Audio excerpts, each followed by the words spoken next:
heard for years about teams asking like wacky questions to players before, but I don't know that I've heard suggestions. I don't know that I've heard teams go, here's the suggestion box, young man. Here's what we think you might want to do. Usually the suggestions, if they happen, are about their football ability and something on the field about getting better for football. Yeah, here's what you can work on, Right. you know? No, not for Fernando Mendoza. If you missed it before the break, we said that one college prospect, and it is Fernando Mendoza, was told, hey, maybe you should get arrested. To which I said to Aaron, like, maybe you want him to just get, dirty. He's too clean cut for you, but no, that's not why. Initially, that is why when I first saw the comments, I went, yeah, I agree. Dirty him up a little bit. Get that kid tackled by a cop, a la Baker. It's both of us. It was our first reaction, right? And I think that just goes to the point of how clean cut this kid seems. And I like to say seems because you just never know. You just never know. But he was told by an NFL team, maybe you should get arrested so that you slide down the draft board and we can then select you. That makes sense. Pretty hilarious. Yeah, that makes sense. He said even he was confused at first. He's like, I'm confused by this. And then when they told him it was because they like him to slide, I think both are. I think one to slide. I think he'd have to do something insane. Even an arrest wouldn't be enough for him to slide because we've seen too much of the clean guy.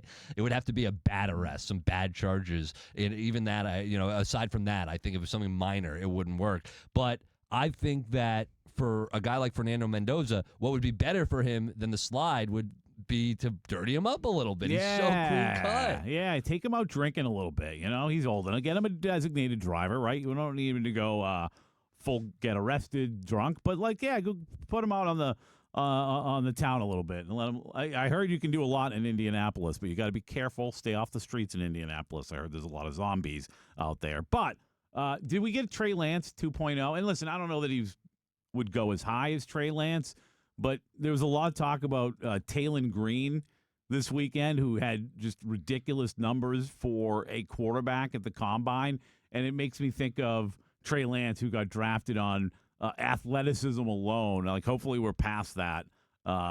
His brother Bryce was in the, I believe, was in the combine too. I saw him in the combine this weekend. Yeah, Talon, 43.5-inch vertical. That's high, I think. I'm pretty sure that's pretty high to get. 4.36 40, which for a quarterback is just, lightning fast.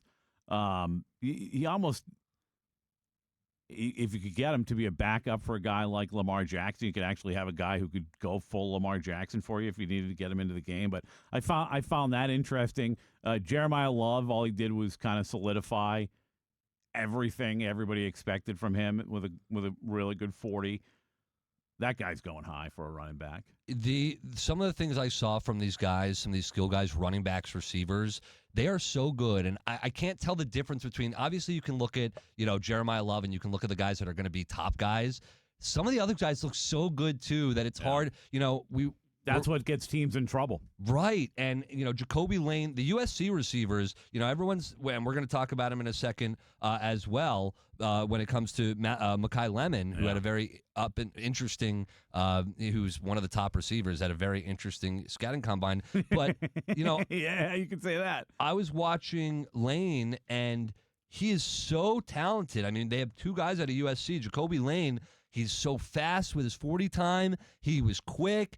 I mentioned the gauntlet earlier. His hands are so good. And do you like the gauntlet? I love the gauntlet. A lot of people are torn on the gauntlet. There's a lot of NFL people that don't like it because of the fact that you're basically like, the part of the drill is to drop the football. Like, you got to catch it first, but then drop it. Yeah. And NFL teams, they want everything to be about hold on to that football. So there are a lot of NFL guys that don't like the gauntlet because they don't like seeing that movement of just catch and drop. It shows me your hands. It shows me that ball can come in and you can drop it, and it's not like a like it hits a paddle and goes down. They're catching it, they're dropping it. It's so quick. It's like a baseball player, a second baseman, or shortstop turning a double play. That doesn't change it. Okay, you can teach that. You can tell them that later. Hey, the gauntlet, you showed us your hands. Now hold on to the damn football. That's not a problem for me. When I look at the gauntlet, and they were showing Puka Nakua's gauntlet over the weekend, I look at that. Who's running in a straight line?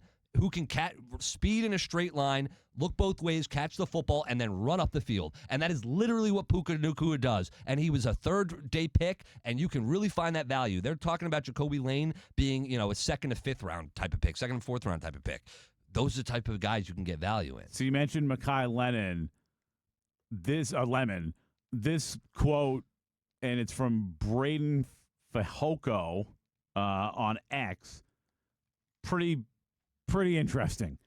I talked to a scout, and if you didn't see, we'll have one of his comments here in a second, the audio of it. But if you didn't see him at the combine, like speaking to the media, I don't know how to describe it. He was almost doing a Stevie Wonder, the way he was like waving back and forth while he was talking. It's weird. But he also had a look on his face like, I will slap you right now.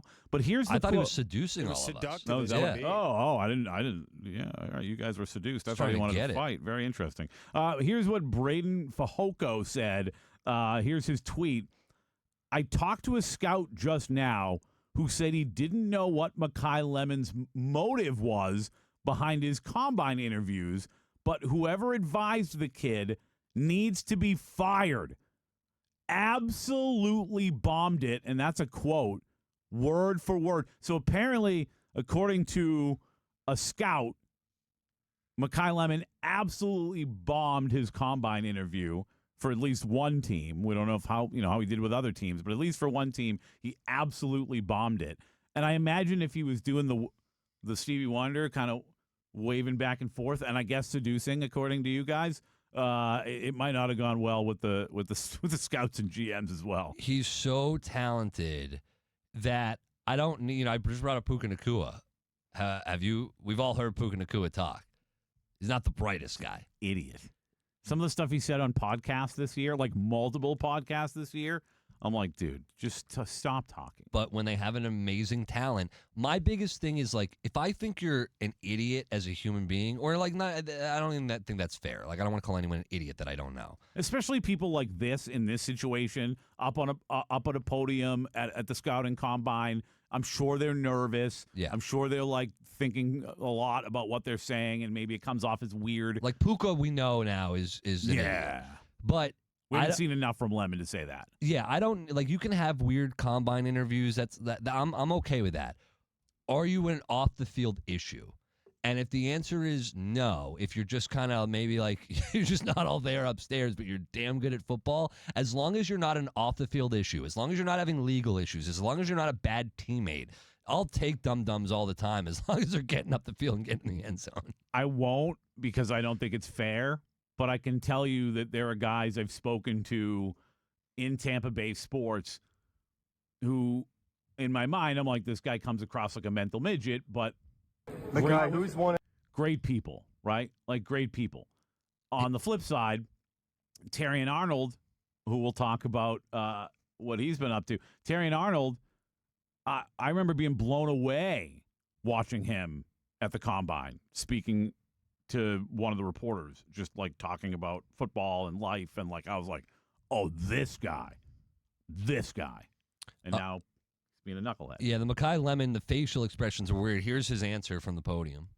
Mekhi, who's one NFL player you model your game after or look up to? I probably say Amon-Ra St. Brown, type of grit he plays with, type of way he can have a positive impact, on the team without the ball in his hands. See, he sounds fine. It's a great answer. But if you look at his face, it's like his eyes are darting all around. He's moving his head, like you said, Doing kind of the Stevie Wonder. Yeah, very bizarre. But like, that might just be a personal thing for him, where he's just weird. But when you hear, like you said, that he bombed interviews, all right, that's a whole different story. That's not like a you're looking weird type of thing. You're not answering the questions correctly.